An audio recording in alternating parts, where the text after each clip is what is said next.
देखो, आज हम लोग एक्सरसाइज 12 भी करने वाले हैं, जो चैप्टर है डायरेक्ट एंड इनवर्स प्रपोर्शन का। ये सेकंड एक्सरसाइज है और ये है इनवर्स प्रपोर्शन। ठीक है, डायरेक्ट प्रपोर्शन हम लोग पिछला दिन देखे थे।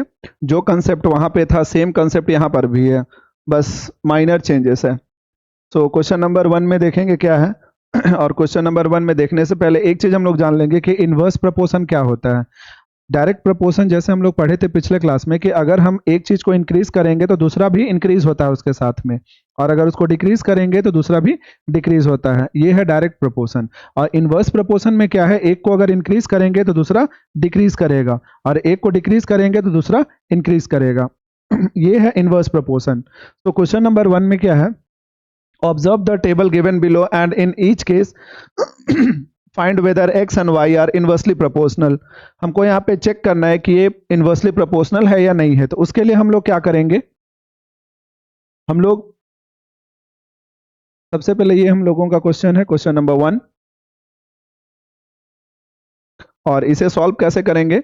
यहाँ पे हम लोगों का ये x है और ये y है। ये x का वैल्यू दिया गया है और ये y का वैल्यू दिया हुआ है। हम लोग को सॉल्व करने के लिए पहले हम लोग दोनों का प्रोडक्ट, यानी इनवर्सली प्रोपोर्शनल में ये दोनों का प्रोडक्ट का रेशियो इन दोनों का प्रोडक्ट के रेशियो के इक्वल होना चाहिए। तो हम लोग यहाँ पे लिखेंगे X Y is equal to, पहले इसको मल्टीप्लाई करेंगे, 6 इंटू 9 इज इक्वल टू 9 6 जा 54।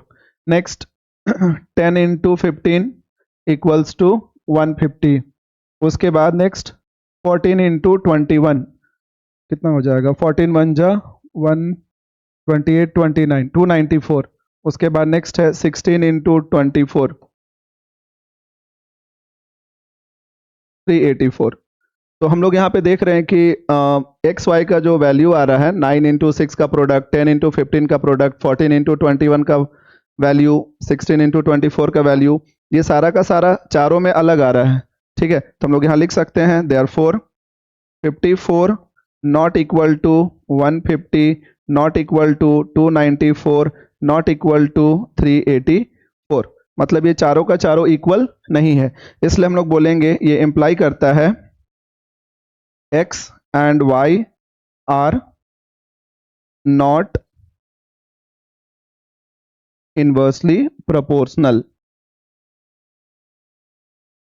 तो ये इसका बनाने का वे है। अगर ये चारों का वैल्यू अगर सेम आएगा तो हम लोग यहाँ इक्वल टू करके लिखेंगे और लास्ट में लिखेंगे implies that x and y are inversely proportional. Clear है क्वेश्चन नंबर 1 सभी को? ठीक, अब नेक्स्ट क्वेश्चन नंबर 2 में आते हैं।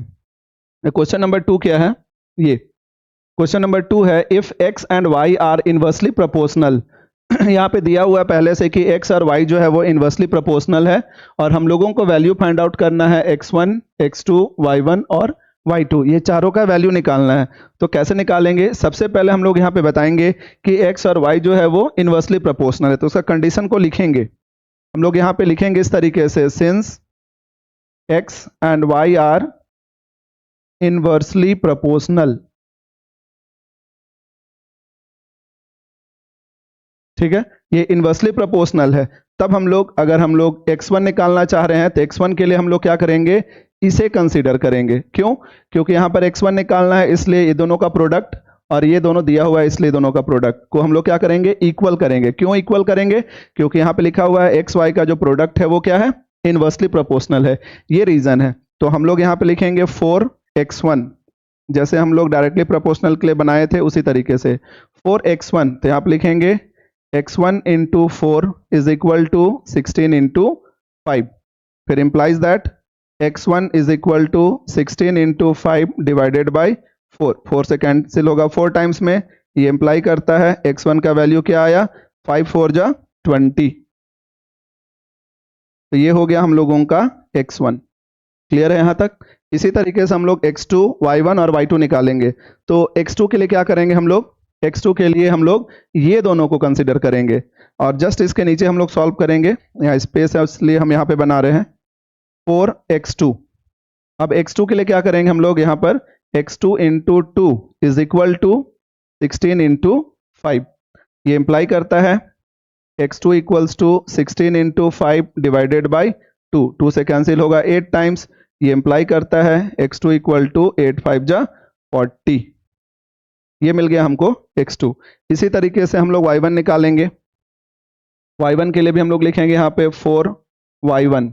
अब y1 के लिए क्या करेंगे, यहाँ से ये और ये इन दोनों का यूज करेंगे। तो यहाँ पे हम लोगों को ये इसका प्रोडक्ट यानी y1 into 8 is equal to 16 into 5 implies that y1 equal to 16 into 5 divided by 8। 8 1 जा 8 2 जा 5 2 जा 10, तो y1 का वैल्यू क्या आया 10। अब इसी तरीके से लास्ट हम लोग निकालेंगे y2, तो यहाँ पे लिखेंगे 4y2। और y2 को कैसे सॉल्व करेंगे, फिर उसी तरीके से हम लोग ये दोनों को कंसिडर करेंगे, ये और ये, क्योंकि ये दिया हुआ है दोनों और यहाँ पे एक अननोन है। तो हम लोग यहाँ पे लिखेंगे y2 into 80 is equal to 16 into 5। यहाँ से y2 equal to 16 into 5 divided by 80। 16 से कैंसिल होगा, 16 5 जा 80, 5 5 कैंसिल, तो y2 का आंसर आया 1। तो इस तरीके से हम लोग x1, x2, y1 और y2 बनाएंगे। और इस तरीके से अगर सेपरेट बनाएंगे तो देखने में भी सही लगता है और चेक करने वाले को भी, कॉपी चेक करने वाले को भी इजी हो जाएगा। और उससे बड़ा चीज हम लोग का कंसेप्ट इससे ज्यादा क्लियर होगा। ठीक है, कोई डाउट नहीं है किसी को? ठीक, अब आगे नेक्स्ट हम लोग क्वेश्चन नंबर 3 में आते हैं। क्वेश्चन नंबर 3, अब यहाँ पे क्वेश्चन नंबर 3 से लेके क्वेश्चन नंबर 15 तक जितना भी क्वेश्चन है, सॉरी 13 तक, क्वेश्चन नंबर 3 से लेकर 13 तक सारा एक जैसा है। और फिर उसके बाद 14 और 15 भी उसी के जैसा है, लेकिन 14 और 15 में से कोई एक क्वेश्चन हम बनाएंगे और 3 से लेकर 13 तक का कुछ कुछ क्वेश्चन हम बनाते हैं। अब प्रोसेस क्या है बनाने का वो देखते हैं। सबसे पहला question 3 number, if 35 men can reap a field in 8 days। अब यहाँ पे एक फील्ड दिया हुआ है, इस फील्ड को रीप कर रहा है कुछ मैन, 35 मैन, कितने दिन में? 8 डेज में। तो हमसे पूछा गया है in how many days can 20 man reap the same field, मतलब उसी फील्ड को 20 मैन कितने दिन में रीप करेंगे। रीप का मतलब होता है जो कटाई होता है उसको बोला जाता है। जैसे खेत में अगर क्रॉप लगा हुआ है तो उसको कटाई करना, या फिर अनवांटेड प्लांट है उसको कटाई करना। ये तो कैसे इसको हम लोग सॉल्व करेंगे, सबसे पहले जो फाइंड आउट करना है उसे हम लोग x अज्यूम कर लेते हैं। सो हाउ मेनी डेज, ये हाउ मेनी डेज बोला गया है। ठीक है, हाउ मेनी डेज, तो हाउ मेनी डेज का मतलब हो गया कितना डेज हमको निकालना है इसका आंसर। तो हम लोग यहां पे लिखेंगे let required days be x।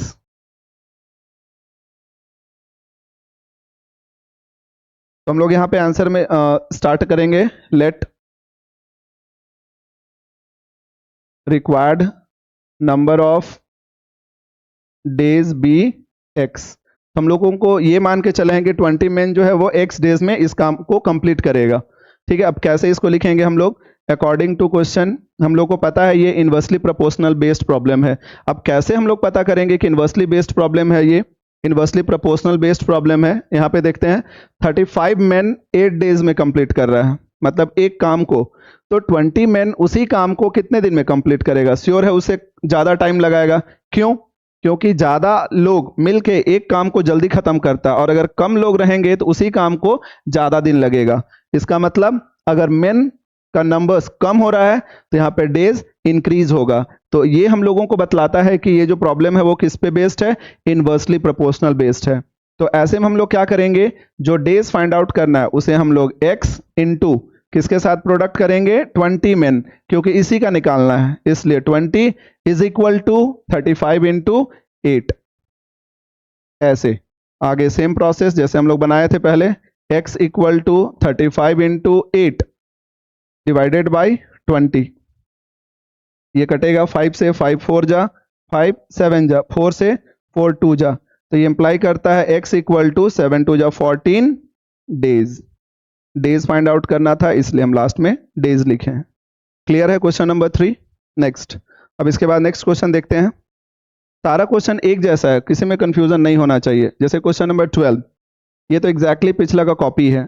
12 men can dig a pond in 8 days, मतलब 12 आदमी मिलके एक पॉन्ड को 8 days में खोद रहा है। ठीक है, 12 men 8 days में एक पॉन्ड खोद रहा है। तो पूछा गया how many men can dig it in 6 days। अगर उसी पॉन्ड को 6 days में खोदना है तो कितने लोगों का जरूरत पड़ेगा। तो हम लोग यहाँ पे let required number of men be x, ये स्टार्ट करेंगे। लेट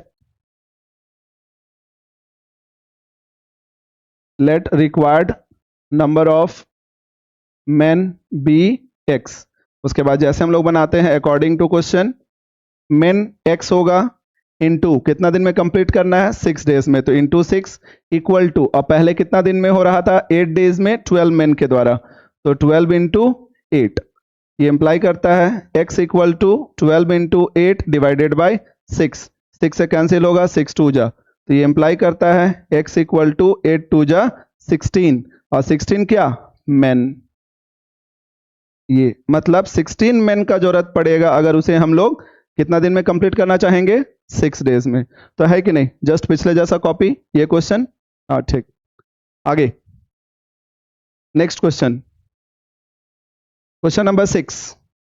अब क्वेश्चन नंबर 6 में क्या है, a car takes 5 hours to reach a destination by travelling at the speed of 60 kilometre per hour. मतलब एक कार 5 घंटा का टाइम ले रहा है अपने डेस्टिनेशन पे पहुंचने के लिए जब वो 60 किलोमीटर पर आवर के स्पीड से ट्रैवल कर रहा है। How long will it take, मतलब कितना टाइम लेगा अगर उसका स्पीड 75 किलोमीटर है। तो फिर हम लोग वहीं से स्टार्ट करेंगे, let required time be X. उसके बाद नेक्स्ट लाइन में अकॉर्डिंग टू क्वेश्चन, टाइम क्या ले रहा है x, उसका स्पीड कितना है 75 में कितना टाइम लेगा, तो इंटू 75 पहले, और सबसे पहले 5 आवर्स में कितना का स्पीड से चल रहा है, 5 आवर्स जो लग रहा है उसमें 60, तो यहाँ पे 5 into 60 implies that x equals to 5 into 60 divided by 75, 5 से कैंसिल होगा, 5 1 जा 5, 5 जा 15 से 15 4 जा, तो ये इंप्लाई करता है x इक्वल टू कितना टाइम लगेगा 5 आवर्स की जगह में 4 आवर्स, है कि नहीं, जस्ट पिछले जैसा क्वेश्चन।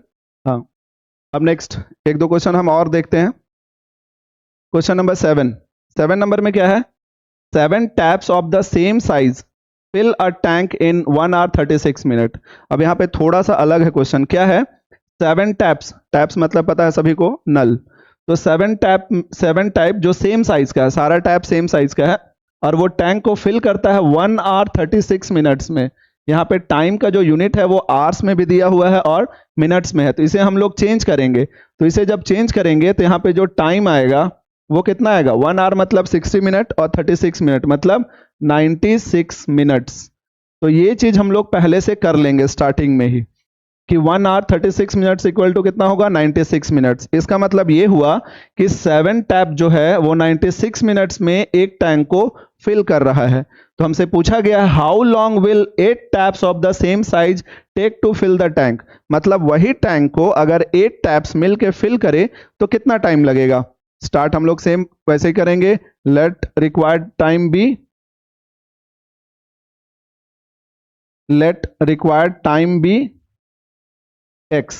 उसके बाद next according to question, question के अकॉर्डिंग हम लोग क्या लिखेंगे, हाउ लॉन्ग विल यानी कितना टाइम लेगा, तो x टाइम लेगा इनटू कितना टैप्स है 8 टैप्स इक्वल टू, अब पहले का क्या था 7 टैप्स और 96 मिनट, तो 7 इंटू 96, ये इंप्लाई करता है x equal to 7 into 96 divided by 8, 8 से कैंसिल होगा, 8 1 जा 8 2 जा, तो ये इंप्लाई करता है x इक्वल टू 12 7 जा कितना होगा 84 minutes.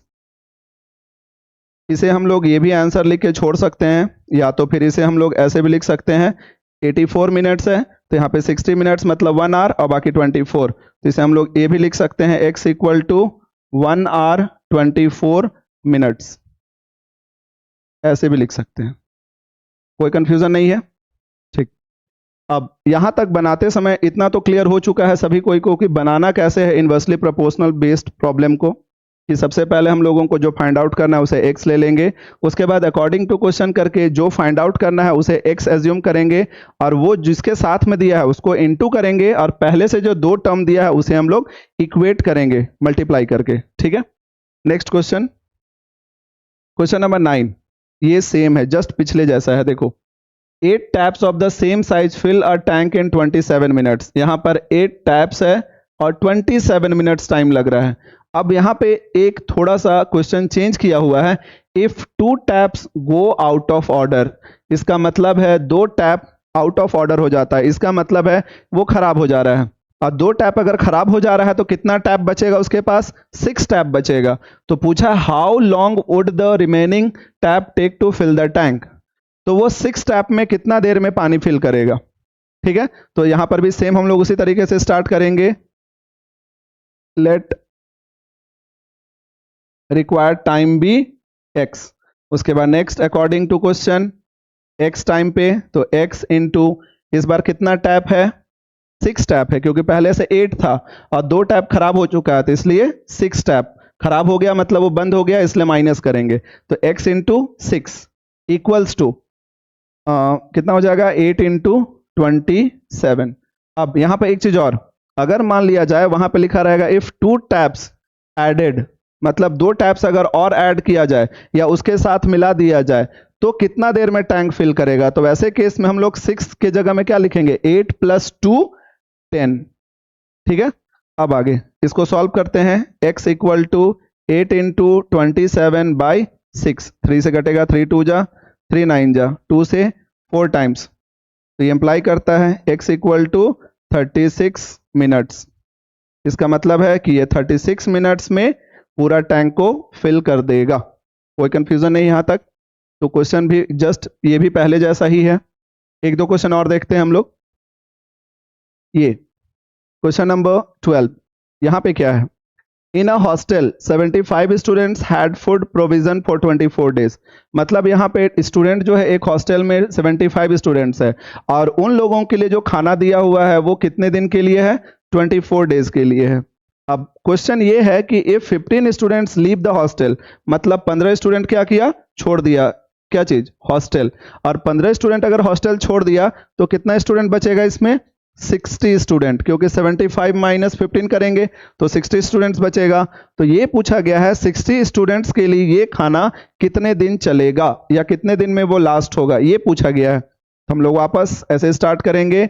Late required number of days, क्योंकि डेज पूछा है, be X. Next according to question x into 15 बच्चा छोड़ दिया है तो 75 माइनस 15 60 इक्वल टू पहले कितना था? 75 बच्चा इंटू 24। अब आगे यहां से हम लोगों को x निकालना है, तो x इक्वल टू क्या हो जाएगा?